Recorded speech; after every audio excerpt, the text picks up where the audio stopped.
राधे राधे महाराज जी, आपके चरणों में कोटि कोटि प्रणाम। महाराज जी, वैवाहिक जीवन में ब्रह्मचर्य के क्या नियम है? संतान प्राप्ति के सिवा भोग पाप है जैसा सुना है, परंतु धर्म पत्नी नियम पालन में साथ ना दे। महाभारत ग्रंथ में, शास्त्र में जो जिनका पाणी ग्रहण संस्कार हो गया है, जब पत्नी मासिक धर्म से युक्त होकर 7 दिन बाद पवित्र हो जाए, फिर पवित्र तिथियों का त्याग करते हैं, जैसे एकादशी है या पूर्णिमा है या भगवत जन्मोत्सव है, राधाष्टमी, कृष्ण जन्माष्टमी, रामनवमी, नौ दुर्गा आदि, इन पवित्र तिथियों का त्याग करते हुए महीने में एक बार, ऐसा शास्त्र सुन। पर उसे हम इसलिए व्यक्त नहीं करते कि जितना अधिक दोनों मिलकर संयम कर सको अच्छा है, पर यदि नहीं संयम तो एक बार का लिखा है कि जब तक मासिक धर्म से युक्त माताएं बहनें रहती तब तक स्पर्श भी न करे, मतलब उस भावना से, और जब पवित्र हो जाए तो एक बार के लिए, ऐसा शास्त्र में वर्णन है, तो वो पवित्र रहेंगे और उस शरीर स्वास्थ्य भी ठीक रहेगा और संतान उत्पत्ति के लिए भी मंगल में माना गया। अब जैसे संतान हो गई है और हमारी वासना अभी शांत नहीं हुई है, तो ऐसा अन्य की तरफ न देखे, धर्म से चले, तो इसमें कुछ सुख है नहीं ऐसा अनुभव हो जाएगा। बहुत देखे, हम तो बिना पढ़े लिखे गांव के लोगों को देखा है कि 1-2 संतानें हो गई तो घर के बाहर लेटने लगे परिवार से, क्योंकि वास्तविक इसमें सुख नहीं है। हमारा जो मन है जिस सुख की चाह कर रहा है, आप खुद देखो, गृहस्थ हो आप लोग, आपको हर बार एक नई तृष्णा जगती है, एक नया चाव भोगने का होता है, वो चिंतन के कारण। ऐसे इस शरीर से नहीं तो इस शरीर से, इस प्रक्रिया से तो नहीं इस प्रक्रिया, और उन प्रक्रियाओं को, उन शरीरों को भोगता है, पर फिर भी एक नई तृष्णा, मतलब सुख नहीं मिला। नहीं तो ऐसा ना जैसे हम प्यासे, पानी मिल जाए तो हाँ भाई तृप्ति हो गई, जैसे केवट जी कह रहे हैं, अब कछुनाथ न चाहिए मोरे। तो हमारा जो मन सुख मांग रहा है, वास्तविक वो सुख निरंतर वाला मांग रहा है, जिसमें दुख का लेश न हो और आनंद ही आनंद हो। अब हमारा ज्ञान के कारण चिंतन बदल गया, हम देहाभिमान भाव से हो गए कि मैं पुरुष हूं। अब हमारी मांग 5 ज्ञानेंद्रियों और मन के सहित, मना कष्टान इंद्रियाणि प्रकृति स्थान कर सकती। अब वो प्रकृति से सुख चाहने लगा, हर इंद्रिय हमारी प्रकृति भोग में, और इसका नाम भगवान ने गीता में रखा है दुखालयम अशाश्वतम।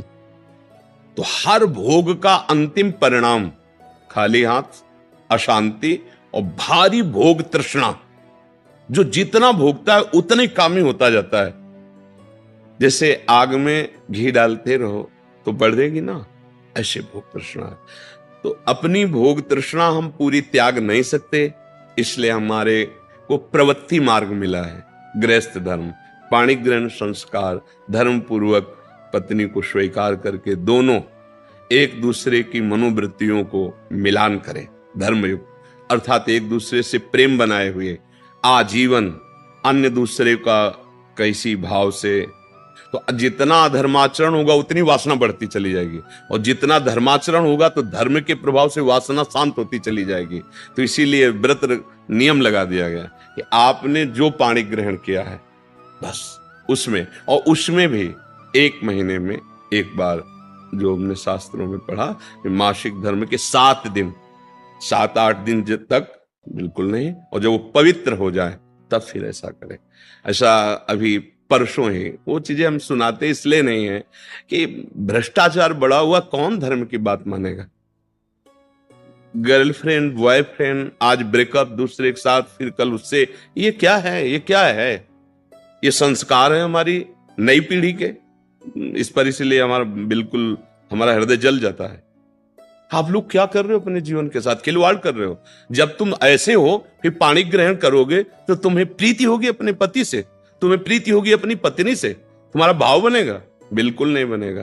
पूरी गृहस्थी चौपट, पूरा हमारा जीवन चौपट हो जाएगा। नई नई चाट लग गई। हम कई बार उदाहरण में दिया है कि यदि आपका होटलों में खाने का अभ्यास बन गया ना, तो घर की रसोई अच्छी नहीं लगेगी। ध्यान रखना, अगर एक पत्नी से चलोगे व्रत लेकर धर्म से, एक सीमा, और धर्म की पूर्ति के लिए संतान उत्पत्ति क्रिया, और बाद में निवृत्त होकर भगवान को प्राप्त करना। अगर आप व्यभिचार करेंगे तो इतनी आसक्ति बढ़ जाएगी, अब आप लोगों को क्या बताना है। अवस्थाएं हो रही, पर मन की दशा को देखो क्या है। पैसा है तो आप पैसे के बल से कौन सा विचार कर रहे हैं, आप देख लो ना, अपने जीवन को देख लो। हमें क्या बताने की जरूरत है, क्योंकि हम तो शास्त्र के इशारे को देखते हैं कि अगर मन भगवान में नहीं लगा तो तुम चाहे 90 वर्ष के हो, वही मन मांगेगा जो जीवन भर मांगा है। तुम्हारी वासना तुम्हें जलाएगी, भ्रष्ट करेगी, नीचे गिराएगी। इसलिए भाई अब हमारा तो इस विषय में बोलने की हिम्मत ही नहीं रह गई है। हिम्मत तो तब हो ना जब आपके आचरण पवित्र हो। 20-25 तक पहुंचते पहुंचते आपने अपना सर्वनाश कर दिया अन्य क्रियाओं से, अन्य वासनाओं से। कैसे बताए, कैसे बताए, कैसे तुम पवित्र होगे, कैसे तुम्हारा जीवन पवित्र, कैसे गृहस्थ धर्म तुम्हारा वो अपनी तरफ, आप अपनी तरफ, ये गृहस्थी है। अरे दोनों एक, चाहे दुख आवे चाहे सुख आवे, बाहु से बाहु मिला करके आगे बढ़ते हुए धर्म पूर्वक, तो संतानें पवित्र उत्पन्न होंगी, समाज में आप सुख वर्धन करने वाले बनेंगे। नहीं आपस में एक दूसरे से विरोध होगा और फिर तो बच्चा समय तो ऐसा आ रहा है कि अब धर्म ग्रंथों में जो लिखा हुआ वो लिखा हुआ ही केवल है। विदुर जी महाराज के वचन है कि जब स्त्री मासिक धर्म से पवित्र हो जाए तब पुरुष संतान उत्पत्ति की भावना से, अब मान लो संतान उत्पत्ति नहीं चाहिए, अब वासना है, तो अन्य जगह जाने की जरूरत नहीं है। आपने धर्म पूर्वक दोनों ने स्वीकार किया है, वहां कोई पाप नहीं होगा। अन्य जगह पाप हो जाएगा, अन्य जगह बुद्धि भ्रष्ट हो जाएगी। और अगर दोनों मिलकर धीरे धीरे इसके रहस्य को जान जाओ, किसमें सुख नहीं, अंतराय बढ़ाते चले जाओ, तो दोनों महात्मा हो जाओगे, दोनों भगवत प्राप्ति के योग्य हो जाओगे। ऐसे चला है। देखो प्रीति में सुख है, प्रीति में सुख है। वास्तविक देखो, जब आपको किसी से प्रेम हो जाता है वास्तविक, वो काम चीज अलग है, चेष्टा अलग है, काम चेष्टा, काम क्रिया, प्रीति। तो प्रीति में उसके दर्शन से, संभाषण से, उसको खिलाने से, पिलाने से, उसको सुख देने से एक हृदय में विशेष आनंद आता है। अपने प्यारे को सुखी देख करके एक सुख आता। अब यहां क्या है, अपने प्यारे से प्यार नहीं है, स्वार्थ खेल रहा है, वासना खेल रही है। आप देखो ना, नहीं ऐसा नहीं हुआ है। अगर ऐसा भी हुआ है कि पाणी ग्रहण संस्कार हो गया, फिर पति के पैर टूट गए या किसी तरह, तो पूरे जीवन तन मन से वो उसको सहयोग किया है और लोकों पर विजय प्राप्त की, पुण्य लोकों पर विजय प्राप्त। अब क्या, आप स्वस्थ हो, आपके पास अगर उनकी मनोकामना पूर्ण करने लायक अर्थ नहीं तो वो आपकी नहीं, वो आपकी मनोकामना के विपरीत हो तो वो आपकी नहीं। ये कोई प्रेम है, ये कोई धर्म है, ये कोई बाजार की वस्तु है। आज का समाज, भगवान बचावे, हमारी मति गति के तो परे है, पर आप सब हमारे घर के हैं, आप हमारी आत्मा हैं, इसलिए हम सलाह देते हैं, जो हुआ सो हुआ, अब सुधार लो। ऐसे आचरणों से किसी को ना यहां शांति मिलेगी ना परलोक में शांति मिलेगी, बिल्कुल नहीं। ये सब अधर्माचरण है। धर्म पूर्वक चलोगे तो निश्चित जो एक योगी को परमात्मा मिलता है वही आपको मिल जाएगा, क्योंकि आपका मार्ग प्रवृत्ति मार्ग है। धर्म पूर्वक पाणी ग्रहण संस्कार करो, अतिथि सेवा, साधु सेवा, परिवार सेवा, समाज सेवा, देश सेवा करते हुए भगवत प्राप्त हो। दोनों की बात है, लक्ष्य दोनों का भगवत प्राप्ति, मंगल है, धर्म है। तो अपने अपने धर्म से चला जाए तो आज भी शांति है, विश्राम है। देखो आपको केवल अपनी पत्नी से प्यार हो और उसको केवल आपसे प्यार हो। आप पूरा काम करके आए 10-12 घंटा बाहर से, जब घर आएंगे ना तो देखने मात्र से थकान मिट जाएगी। प्यार का एक व्यवहार, प्यार का एक वातावरण और संबंध नहीं, केवल आप देखने को पति पत्नी हो। तो जब थकित आएंगे तो आग तुम्हारे हृदय जल जाएगा। उसका अलग व्यवहार, उसका अलग व्यवहार, क्या जीवन। अब सोचो, प्रवृत्ति स्वीकार किया तो क्या जीवन। अब वो कैसे स्वीकार करे आपको, या आप उसे कैसे स्वीकार करे। आपके पास पैसा है, दसियों लोगों से आपका व्यवहार है, अब मानसिकताएं बदल रही हैं बहुत बहुत। इसलिए अगर मंगल चाहते हो यहां और वहां तो होश में हो जाओ, नहीं हर कर्म का फल आपको मिलेगा। तो देखते हो ना, जेल में आ जाकर जानकारी करो तो आधे से ज्यादा लोग इसी में बंद हैं। तो जब यहाँ की जेल कानून, तो आपको परमार्थ का जो अध्यात्म का है जो निर्णय है वो तो दंड मिलेगा ही। ऐसा नहीं है कि जो मनावे सो कर लो। इसलिए धर्म से चलो, नाम जप करो, पवित्र भोजन पाओ। और ये जरूर ध्यान रखो, अगर आप अपने माता पिता की सेवा नहीं की, जो घर में वयोवृद्ध जन है, जो अब वास्तविक उनको आपकी जरूरत है, तो आप कितना भी धन कमा लो कभी शांति प्राप्त नहीं कर सकते।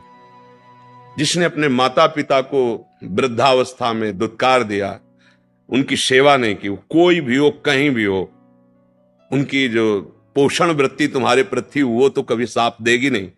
चाहे जितना वो कष्ट में, वो यही चाहेंगे मेरे बच्चा और बहू सुखी रहें। लेकिन सिस्टम, जो विधान है, वो आपको चैन नहीं लेने देगा। आपके बच्चों के ऐसे आचरण आगे होंगे कि आप जिंदा जलोगे हृदय में देख देख कर और अशांत रहोगे।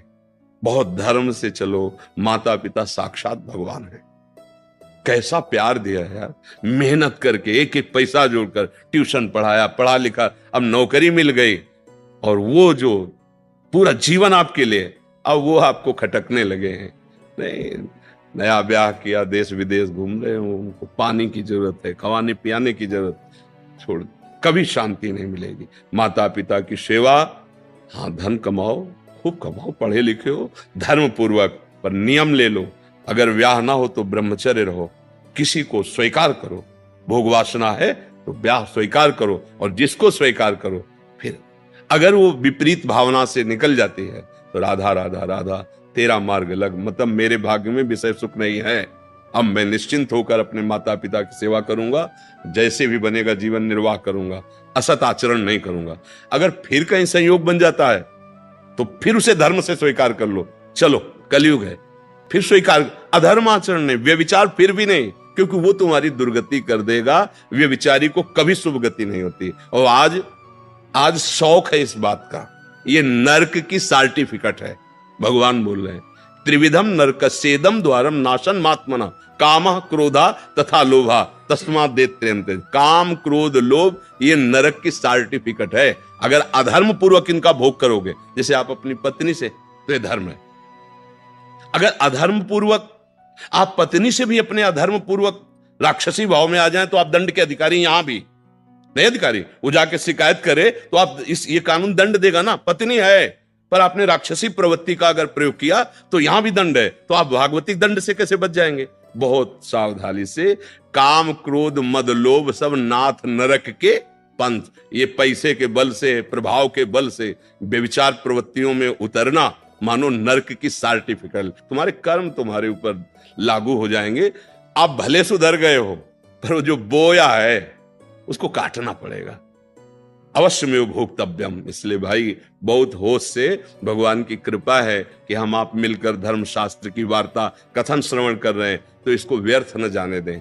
अभी तक जो भूल हुई, अब आगे हम संभाल लें। अगर आगे संभाल लेंगे ना, तो सड़ा गोदाम पीछे करके नया माल लगा दो, वो खत्म हो जाएगा। ये नया है, मंगल कर देगा।